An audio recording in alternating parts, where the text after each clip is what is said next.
Chi is one of the oldest and most fascinating ideas about what actually keeps you alive. It's not your blood, not your oxygen, and not even your soul exactly. It's the invisible force that moves through everything. The ancient Chinese believed that Qi is the universal current of energy, the cosmic electricity that flows through your body, through nature, and even through the universe itself.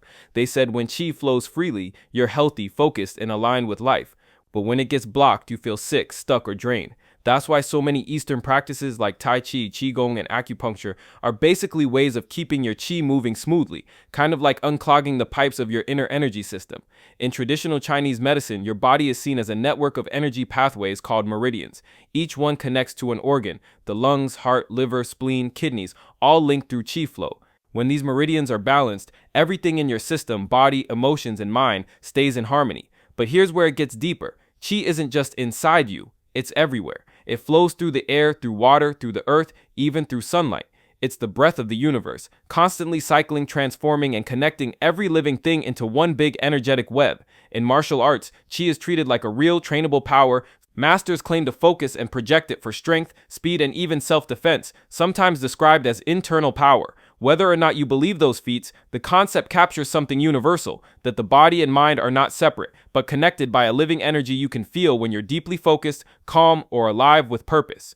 Modern science can't really measure Qi, but it can measure what it does: the breathing patterns, heartbeat rhythms, brain waves, and hormonal shifts that change when you practice things like meditation or Qigong. So maybe Qi isn't something you detect with machines. Maybe it's something you experience when your body, mind, and spirit finally start working together. Orgone. Orgone is one of those concepts that sits right between science and the supernatural, a kind of forbidden energy that was almost erased from history. It was proposed in the 1930s by an Austrian psychoanalyst named Wilhelm Reich, who believed he had discovered a new form of life energy that filled the entire universe. He called it orgone, the root word of organism, orgasm, and orgatic. In simple terms, Reich thought orgone was the cosmic life force, the same thing ancient cultures had always called Chi Prana or Aether, just dressed in scientific language. Reich claimed this energy could be measured, concentrated, and stored. He built strange devices called orgone accumulators, boxes made of alternating layers of metal and organic material that he said could collect the life force from the atmosphere. People would sit inside these boxes for hours, soaking in cosmic vitality like a spiritual tanning bed. And here's the wild part. He didn't just stop there. Reich believed orgone could heal diseases, boost emotions, and even control the weather. He built cloudbusters, machines designed to shoot orgone energy into the sky to break droughts, which, according to witnesses, sometimes actually worked. To Reich, this was proof that all living things, from humans to clouds, were part of the same living field of energy. But of course, mainstream science wasn't having it. The US government declared his work unscientific and fraudulent. They seized his equipment, banned his books, and even burned his research in one of the largest scientific censorship events in modern history.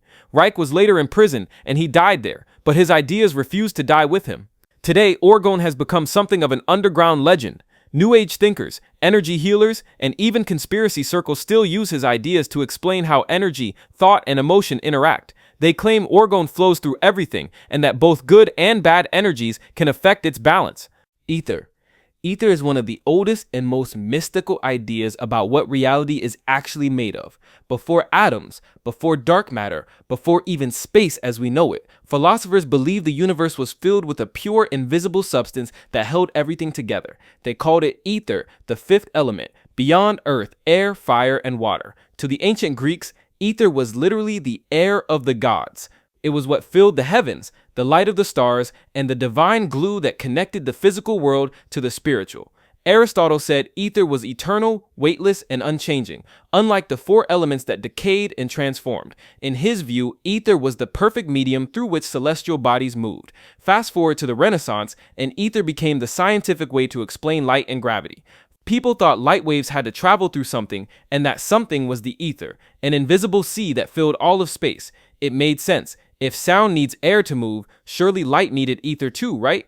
But then came the late 1800s, the Michelson-Morley experiment, one of the most famous in physics. They tried to detect ether by measuring how light moved through space and found nothing. No drag, no flow, no sign of an ether wind. It was as if space itself was empty. That discovery blew a hole through centuries of belief. Scientists declared ether dead, and Einstein's theory of relativity replaced it, showing that space and time themselves could bend and move, no medium required. But spiritually, Ether never really died. Mystics, alchemists, and philosophers kept it alive as the subtle field that connects mind and matter, what Hermeticists called the luminous spirit, and what modern metaphysics sometimes refers to as the zero-point field.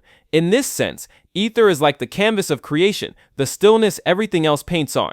It's the dimensionless field where energy, thought, and vibration manifest as reality. In some esoteric teachings, ether isn't gone, it just changed form. Now we call it quantum fields, dark energy, or consciousness itself. Kundalini.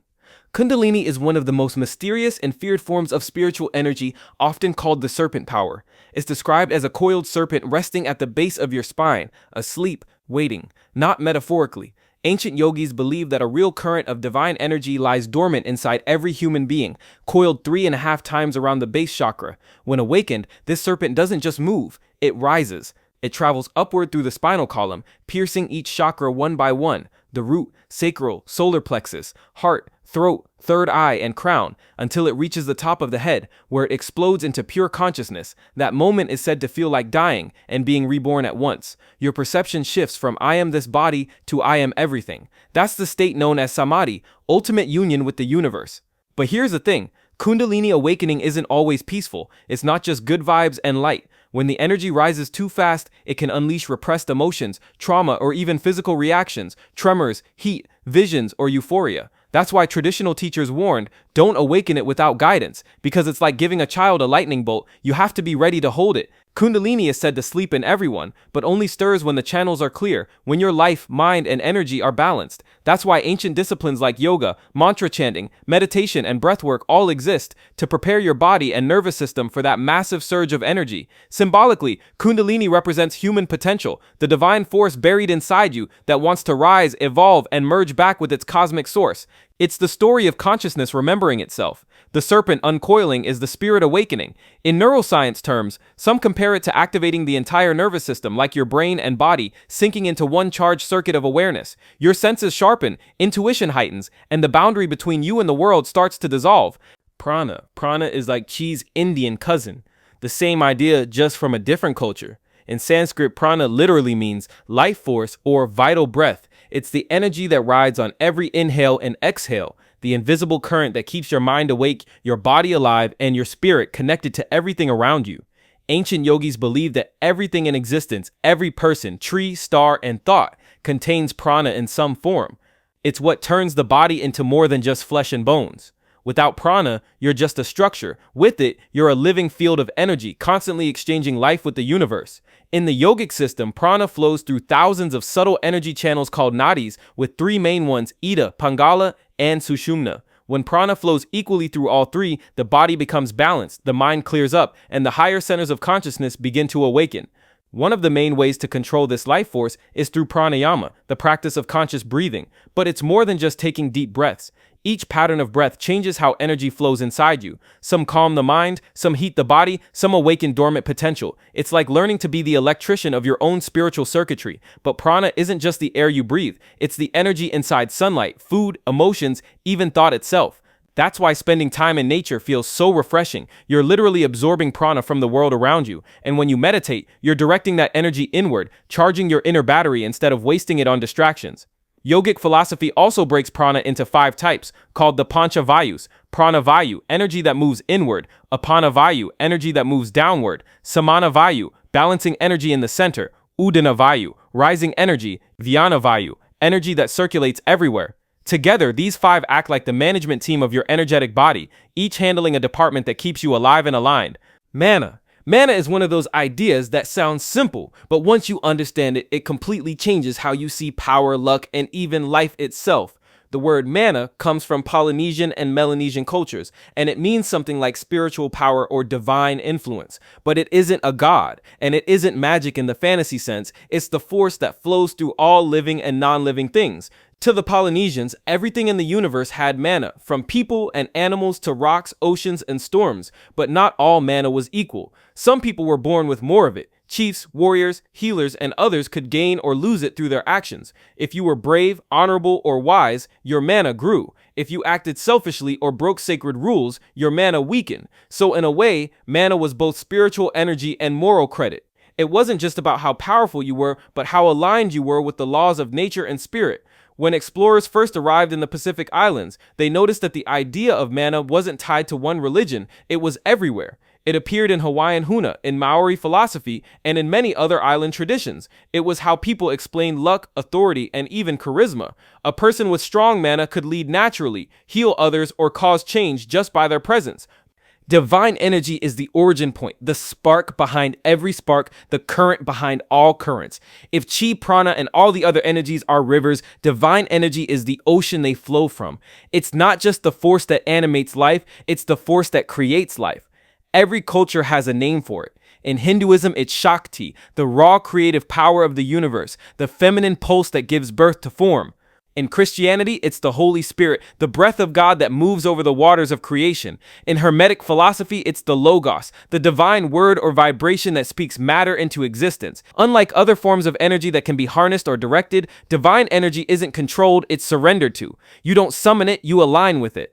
When your mind quiets, your heart opens, and your intentions match truth, it flows through you effortlessly. That's why saints, prophets, and healers across history all describe the same feeling. They didn't do the miracle. Something greater moved through them. In modern terms, you could say divine energy is the frequency of pure coherence, where love, truth, and creation are one. It's what turns chaos into order, darkness into light, and possibility into reality. Astral energy.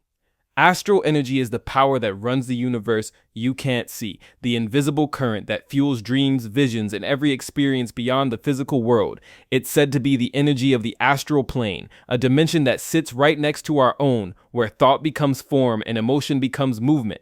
If your physical body runs on oxygen and food, your astral body runs on this energy. It's what powers your awareness when you dream, meditate, or have an out-of-body experience. You could call it the battery of the soul. Ancient mystics believe that astral energy connects every living consciousness in a giant glowing web, the astral network that links dreams, memories, and even emotions across space. That's why sometimes you think of someone out of nowhere and then they call you, or why intense emotions, both love and hatred, seem to travel through distance. It's all vibration carried by astral energy. The idea goes back thousands of years. In Hinduism, it's part of the Linga Sharira, the subtle energy body that mirrors the physical one. In Theosophy and Hermeticism, it's called the astral double, the layer of the soul that travels when you dream or project. Even in Kabbalah, it appears as the Ruach, the emotional force that binds spirit to matter. Astral energy is said to flow through a person's emotional frequency. When you're peaceful and loving, the energy is bright, clean, and easy to travel through. But when you're angry, fearful, or obsessed, it becomes dense,